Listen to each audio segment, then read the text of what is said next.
Boone Carter had always lived in poverty on a small, half-broken ranch at the edge of the frontier, surviving on whatever little he could earn from tending a few cattle and fixing neighbors' fences.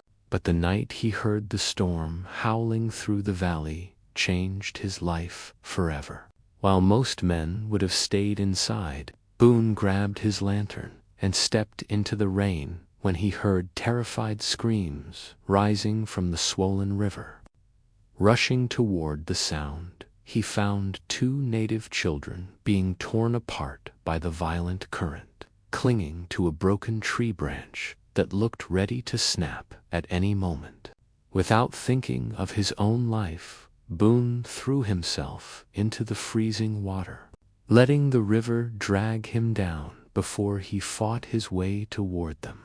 Grabbing both kids and pushing against the current with everything he had left, gasping for breath while the children shivered beside him, he carried them to his cabin, wrapped them in his only good blanket, and stayed awake all night, tending to their fevers, trying to talk to them even though they didn't understand most of his words.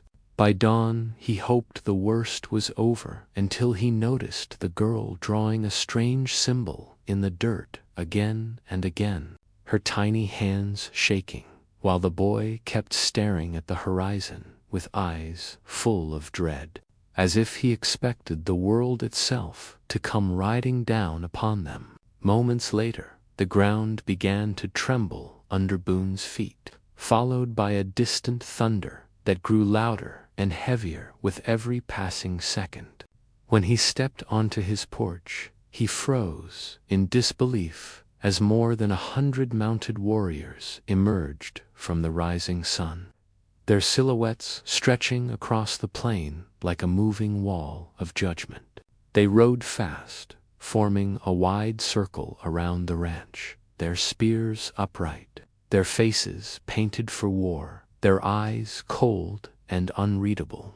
At the front of the formation rode a tall, fierce-looking man wearing eagle feathers braided through his hair and carrying a spear carved with symbols older than any settlement in the territory. The two children rushed forward the moment they saw him, but the way he dismounted, slow, controlled, his expression dark and wounded, told Boone that he was not here to thank anyone. He walked straight toward the poor rancher, his warriors tightening the circle until Boone felt trapped like an animal. And for the first time he realized that saving those children might have placed him in deadly danger. With only honesty to protect him, Boone lifted his hands slightly in a gesture of peace, praying they understood he had risked his life to save theirs, because one wrong word, one wrong movement, and 100 warriors were ready to decide his fate before the sun fully rose. Boone Carter stood frozen as the warriors tightened their circle around his broken little ranch, their painted faces unreadable in the glowing orange dawn. And although every instinct in his body screamed for him to run or hide, he forced himself to remain still, while the tall warrior chief, clearly the father of the children, walked toward him like a storm about to break. The children rushed to the chief and clung to him, but instead of being relieved, his eyes darkened as he saw the cuts on their arms and the torn leather pouch hanging around the girl's neck, something clearly sacred.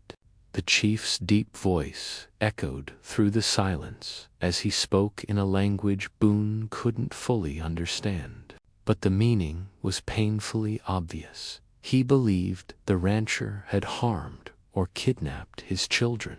Boone shook his head and tried to explain, pointing toward the river and mimicking the way he had dragged them from the water. But several warriors instantly raised their spears, interpreting his movement. Panic twisted inside him. He had saved these kids, risked his life, given them shelter and, Yet now he stood one word away from being killed because no one in this SL had ever been more powerless than a poor rancher caught in the misunderstanding of a mighty tribe. The girl suddenly pushed forward, tugging her father's arm urgently and pointing to the symbol she had drawn in the dirt earlier. She knelt and rewrote it quickly, hands trembling, and the chief's expression shifted the moment he saw it. The boy lifted the small leather pouch and held it toward his father, opening it enough for him to peek inside. And whatever was in that pouch carried immense meaning, because all 100 warriors murmured at once, as if recognizing something sacred had been disturbed. The chief closed his eyes, steadying his breath, then turned sharply toward Boone with a stare that was no longer pure anger, but something heavier: confusion, grief, maybe fear. He barked an order, and 2 warriors rode forward, dismounted, and seized Boone by the arms, though they did not hurt him. They merely held him as if he were a witness to something, not yet an enemy. The chief pointed toward the forest where the storm had shattered trees the night before and gestured for everyone to move, the children pulling anxiously at Boone's sleeve as if urging him to come with them. And though he didn't understand why, he felt in his gut that the truth of everything: why the kids were in the river, what the pouch meant, why the warriors looked so haunted, waited somewhere in the shadows of that storm-broken wilderness. As the chief mounted his horse and signaled the march, Boone realized he was being dragged into a story far bigger than saving 2 children, a story that might reveal not only danger but a secret powerful enough to send 100 warriors riding at dawn. As the first light of dawn painted the horizon with gold and amber, Boone Carter followed cautiously behind the chief and his children, the tension in the air so thick it felt like walking through fog, while the warriors spread across the broken plains, scanning every rock, bush, and shadow as if expecting the storm itself to have left a hidden enemy. The girl clung tightly to her father's side, the small leather pouch pressing against her chest, while the boy mirrored her, eyes wide and flickering between Boone and the path ahead, seeming to understand dangers Boone could not yet see. The chief rode silently, every motion deliberate, his gaze fixed on the river bend where the children had almost drowned. And Boone noticed how the warriors' horses moved in perfect synchronicity, dust clouds swirling like ghosts behind them, giving the impression of a living wall of vigilance. Suddenly, the chief stopped, raising a hand, and the children ran forward to a narrow clearing where the river curved violently around jagged rocks, the very spot where Boone had pulled them from the water hours before. The girl dropped to her knees, tracing symbols in the dirt again, pointing at each mark with urgency, while the boy tugged at Boone's sleeve, repeating gestures he had made earlier, eyes wide, indicating that someone had been watching them, someone dangerous. Boone felt a cold realization crawl up his spine. The rescue was only the beginning. And the children had been led into a trap with a plan so precise it could only have been designed by someone who understood both the land and the tribal customs. The chief bent down, examining the leather pouch and the contents within, his expression unreadable, then whispered words to his children, which they repeated to Boone in broken English, explaining that sacred artifacts had been disturbed and someone had tried to frame him for desecration, setting the stage for a violent confrontation. Boone, heart pounding, watched as the warriors fanned out into the hills, eyes searching for tracks, while he tried to keep pace. realizing that his small acts of courage had pulled him into a far larger conflict, one that combined greed, betrayal, and the protection of a culture he barely understood. And as he stood there, following the children through the mist and broken terrain, he understood the fragile balance of trust and danger that hung over them all, knowing that a single misstep could undo everything, yet also recognizing that his decision to act selflessly had placed him in a pivotal position, where he might help right a wrong centuries in the making.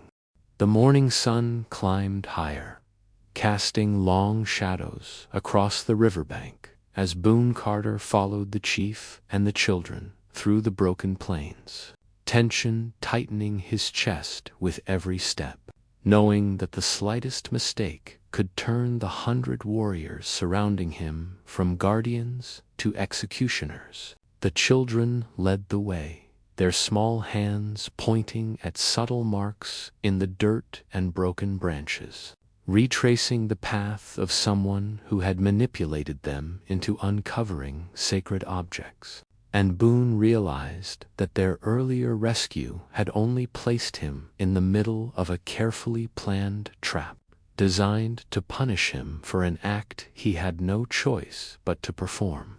The chief rode silently ahead, his eyes scanning the distant hills, occasionally glancing at Boone to measure his intent, while the warriors' horses shifted uneasily, nostrils flaring, their riders whispering commands that made it clear they were ready to act instantly on a signal. The girl clutched the leather pouch close, and the boy mimicked her, his young eyes reflecting a knowledge that chilled Boone, knowledge no child should have, of danger and deceit and the precise timing of a trap. As they reached a narrow clearing along the river, the chief dismounted, bending to examine the pouch and the carved bones within, his expression unreadable. And the children recounted in broken English what they had been told by a man who had sought to manipulate them, claiming the artifacts would bring honor and reward if delivered to Boone. Realization hit Boone like a physical blow. Someone had used innocence and trust to commit theft, desecrate sacred ground, and set him up for retribution. And now he stood in the middle of 100 warriors, with the truth balanced delicately between life and death. The chief rose slowly, his gaze piercing, and spoke to his people with authority that made every rider pause and listen, then signaled for scouts to move toward the hills where they had suspected a hidden observer had guided the children.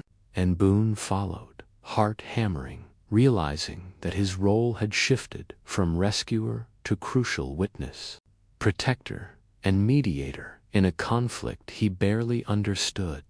Each step along the riverbank revealed signs of the manipulators, passage-broken branches, scuffed dirt, faint hoofprints, and with every discovery, Boone understood the depth of the deception and the courage it had taken to keep the children safe until now. By the time they returned to the clearing, the chief had gathered his people, and Boone felt a cautious respect grow between him and the warriors. He knew that what he had done was seen not as a crime but as an act of bravery, and for the first time since the storm, he sensed a fragile thread of trust forming, one that might protect him from the consequences of the trap, while also giving him a chance to help restore what had been stolen and desecrated. By mid-morning, the tension that had gripped the riverbank since the storm began to ease, as Boone Carter watched the chief gather his warriors and the children around him, the leather pouch clutched tightly in the girl's hands. Now a symbol of both danger narrowly avoided. The chief's eyes, once dark with suspicion, softened as he spoke quietly to his children, their small voices translating the message for Boone, confirming that the manipulator had been discovered, that the sacred artifacts were secure, and that Boone's actions had preserved not only the children's lives but the honor of their family and the traditions of their people. Boone felt a weight lift from his shoulders as the chief gestured for him to approach, the children rushing ahead to smile up at him with relief and gratitude. And in that moment he realized that his lonely years on the ranch had prepared him for this singular act of courage, the kind that could bridge cultures, heal old wounds, and prevent injustice from consuming both innocent and guilty alike. The chief spoke to his warriors, giving orders that were precise but measured, instructing them to return to their village with the children while leaving Boone unharmed, a clear acknowledgement that he was not an enemy but a witness, a protector, and, in some unspoken way, a friend.